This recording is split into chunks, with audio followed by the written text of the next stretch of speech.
Barakatah Yahweh, Barakatah Yahweh Shai, Barakatah Yahweh, Barakatah Yahweh Shai, Kol Halal Yahweh, Ba'ashim Yahweh Shai, Ba'ashim Rakal Kwadash. Double honors to the elders and apostles of Great Millstone, and salutation to you brothers that's pushing his word in truth and sincerity. Okay, so the Passover's coming up, you know, and we're in some very, very exciting times. I mean, I've never seen anything like this before in my life. The paranoia of the people, the uncertainty, the plagues that are coming upon the earth. There was just a tornado that hit 12 o'clock, Nashville, Tennessee, that killed 26 people and just destroyed stuff. It's a lot of things happening, and this is a beautiful time because this is what the Lord said that was going to happen. Matter of fact, let's start with this precept right here in the book of Habakkuk. What is it? Habakkuk 2. Habakkuk 2, I'll start at 1. This is Habakkuk 2 and 1. It says, I will stand upon my watch and set me upon the tower and will watch to see what he will say unto me and what I shall answer when I am reproved. And the Lord answered me and said, write the vision and make it plain upon tables that he may run that readeth it. For the vision is yet for an appointed time, but at the end it shall speak and not lie, though it tarry, wait for it, because it will surely come, it will not tarry. And we, as prophets, as men of the Lord, as spiritual men, we see that this thing is not tarrying, it shall surely come.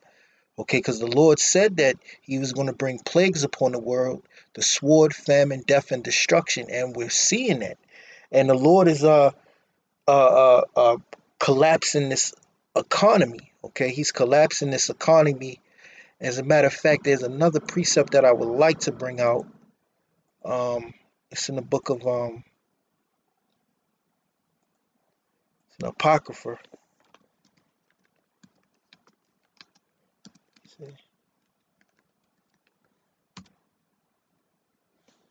Yeah, this is wisdom.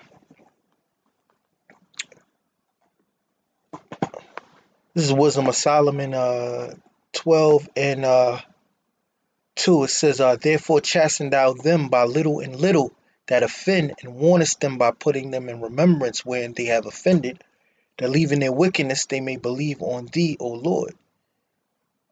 That's not the scripture that I wanted, but um, let me see if I can find it real quick.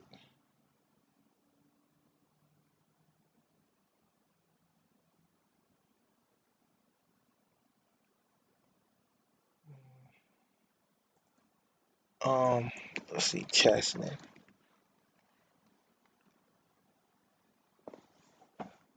Word chasing.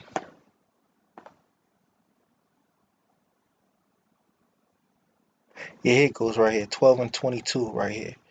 This is Wisdom of Solomon 12 and 22. It says, therefore, whereas thou dost chasten us, yeah, because the Lord, as a people, the nation of Israel, the Lord chastened us. He brought us into slavery, captivity. He brought the curses upon us. But guess what it says?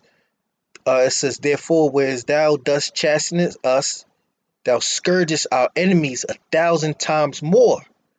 Yeah, because the judgment that our enemies are going to get is going to be 1,000 times severe than what we went through. We think that slavery and that we went through and all the hell that we caught, that was bad. You think that that was bad. Well, what's going to happen to our enemies?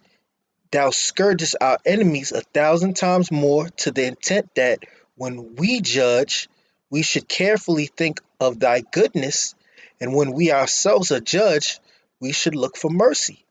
Okay, because when we go through what we have to go through, we look for mercy.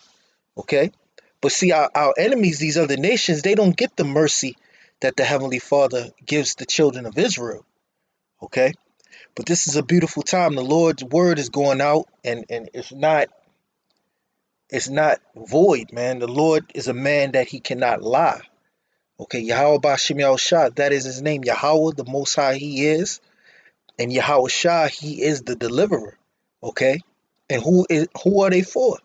The nation of Israel. Matter of fact, let's go to Matthew's the first chapter, because Yahweh Shah. Who is Yahweh Shai? Who is Yahweh Shai come for? He come for, this is Matthew 1 and 22.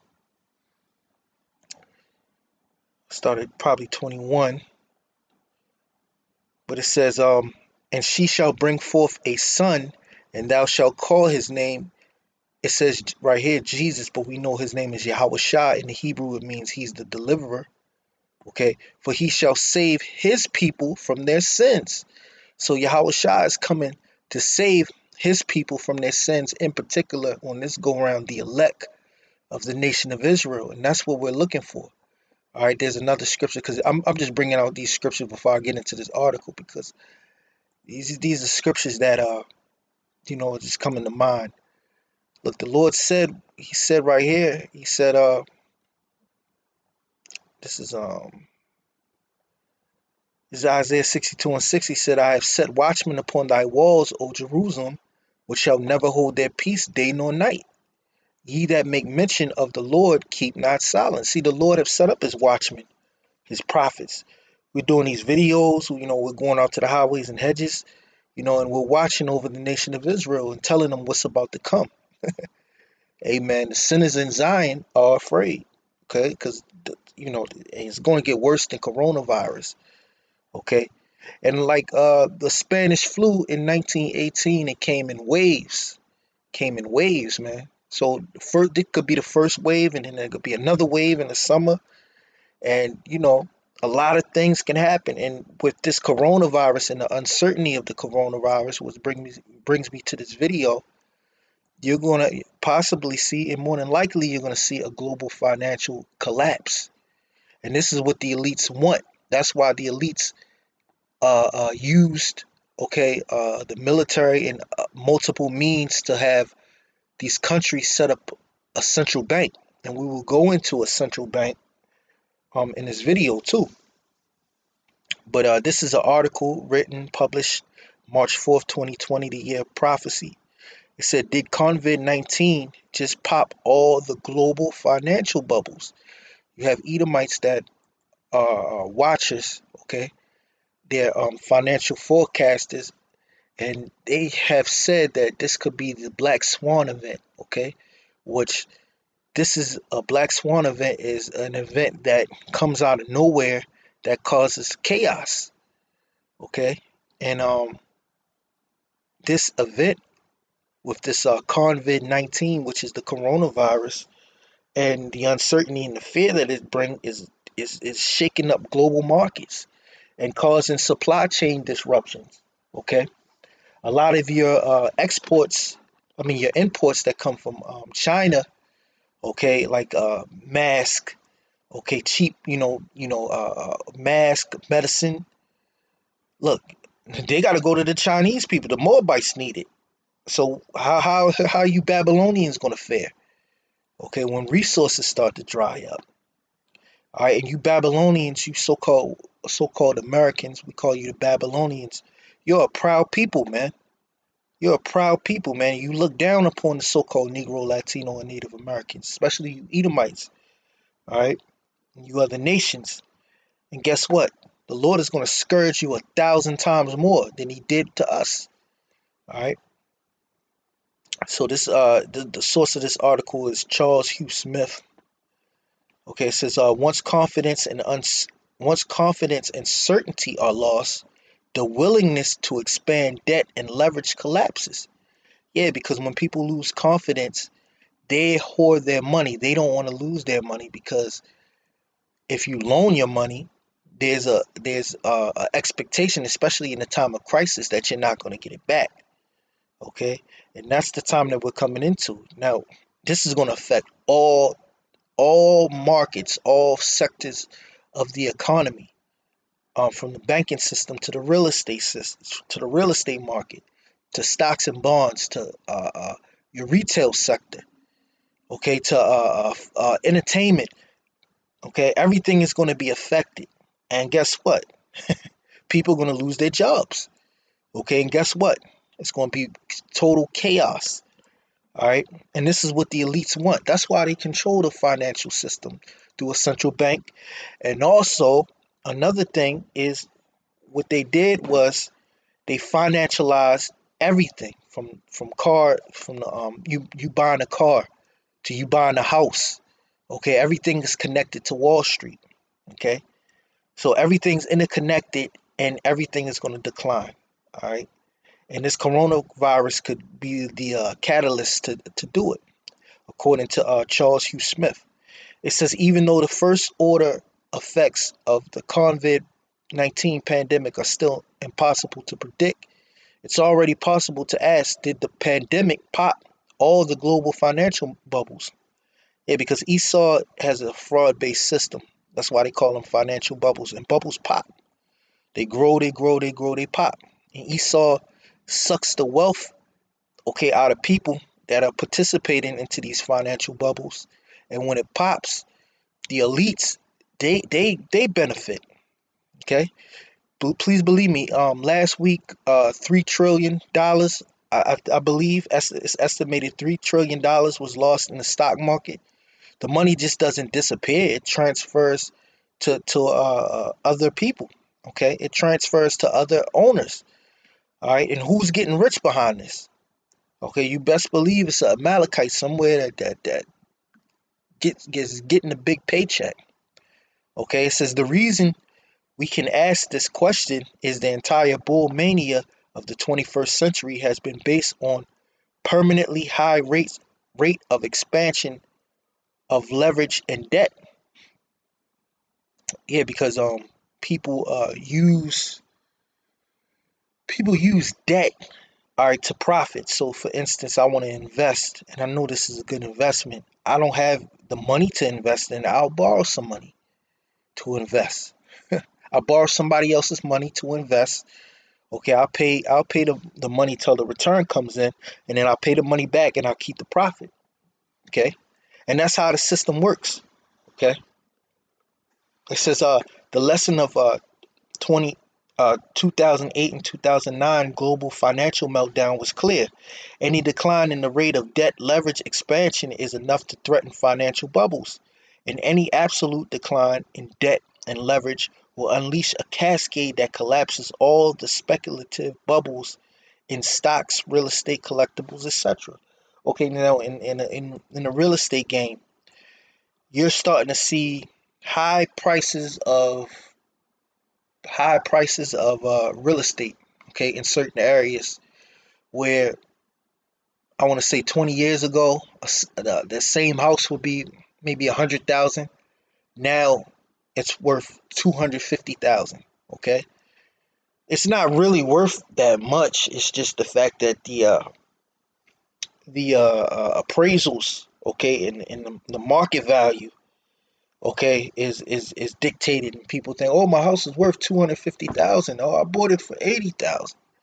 Okay, well, a lot of times in real estate is location, and your location is based upon the different factors. You might have a hospital that brings property value, schools that brings property value, and jobs. Okay, but when this collapse happens, the jobs are not there no more. Okay, the people, the people can't afford to pay. Those housing values are going to go down. Okay, you know, in the area that we're in, we have a lot of federal government jobs. Okay, so if the federal government was to get hit, and people, hey, when Trump shut down the government, man, people was hurting in this area. Okay, but if the federal government has to lay off people, or uh, cut the budget, and people start losing jobs, okay, i- this area will collapse. Okay, everything is predicated off of the financial system. Okay, and this whole system is based off of debt. It says, what's the connection between COVID-19 and the rate of debt leverage expansion? Confidence and certainty. People will make bets on future growth and take on additional debt and leverage when they feel confident and have a high degree of certainty that the trends are running their ways. See, did you hear that? He said confidence and certainty. Okay, people are gonna make bets on the future. All right, that which brings me back to Ecclesiastes. Let's see, let's go to Ecclesiastes, the 12th chapter. Okay. See, when you go into these articles, you bring out the scriptures, they bring a new light to the scriptures. Okay. Now, right there it said confidence and certainty. Okay, well the scriptures say otherwise. See how Bashim Al Shah is bad, man. Alright, but the computer is acting crazy. Okay. Now it says this is Ecclesiastes 12:1. It says, remember now thy creator in the days of thy youth, while the evil days come not, nor the years draw nigh, when thou shalt say, I have no pleasure in them. Okay, because you're supposed to remember your creator in the days of thy youth. Okay. Confidence and certainty. Okay, when you get older, your confidence and certainty, because you really you don't care, because you might not care that much, because look, you're gonna go back to the spirit world, you know. But it says, while the sun or the light or the moon or the stars be not darkened, nor the clouds return after the rain, in the day when the keepers of the house shall tremble, and the strong men shall bow themselves, and the grinders cease. Yeah, so why are the keepers of the house going to tremble? Because of the confidence and certainty is going to be diminished, okay?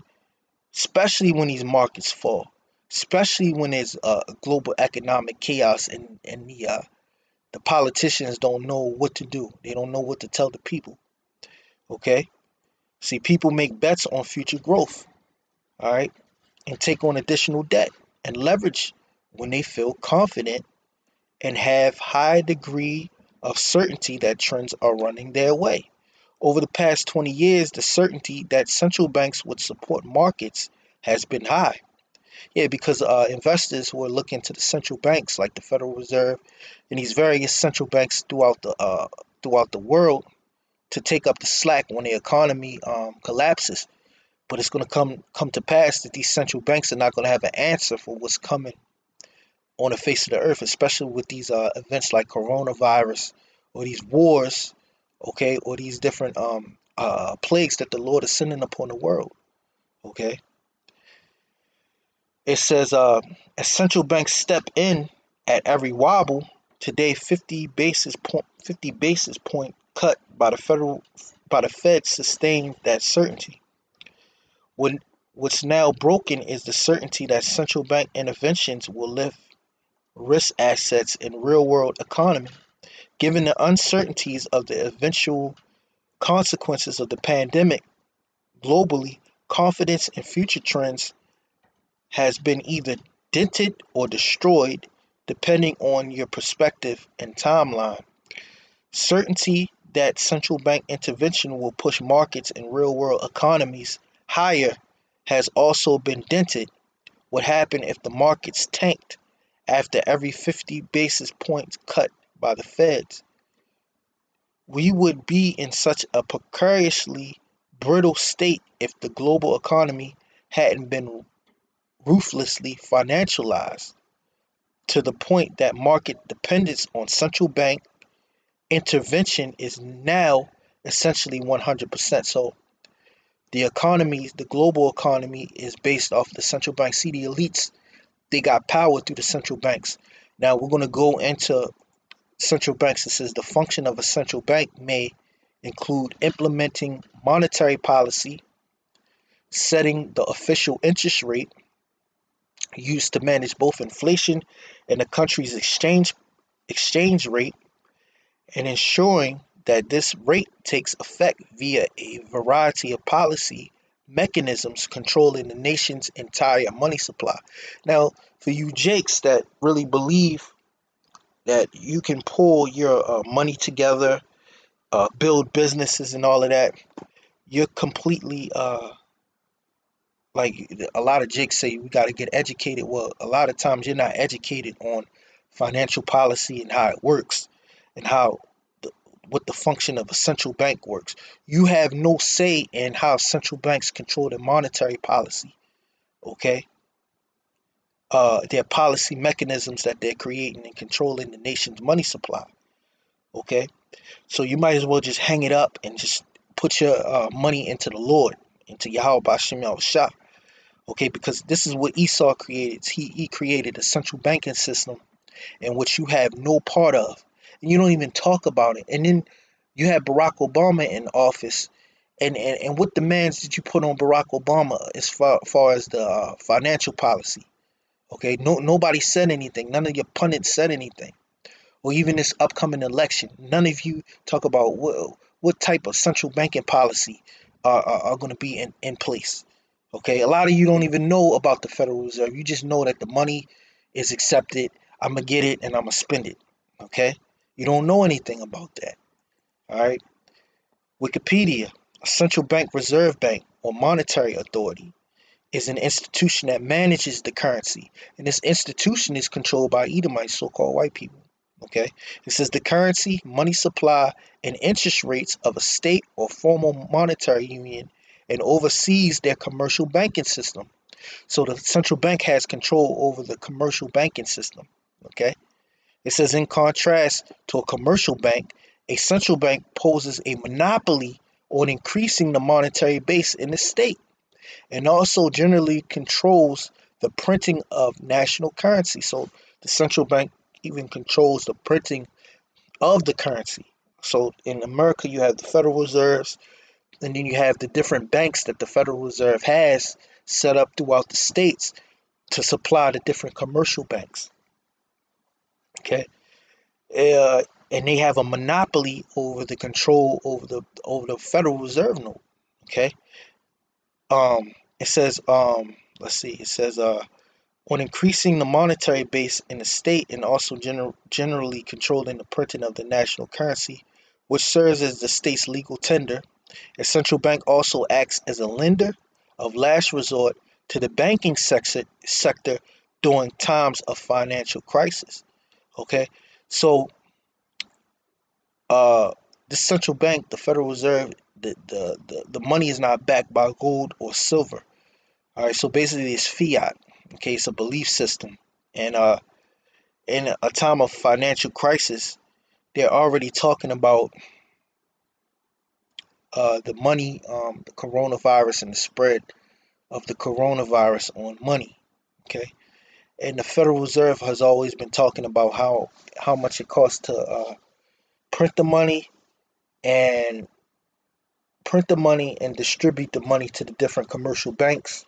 There's a cost associated with that. So the coronavirus and the brother Elder Yashawamba, he did a video earlier, and I watched a little bit of it, but he said the coronavirus could be a catalyst to push the chip, and that's and we've always said that through the spirit, that there would be something like different disease warfare or whatever to push that microchip.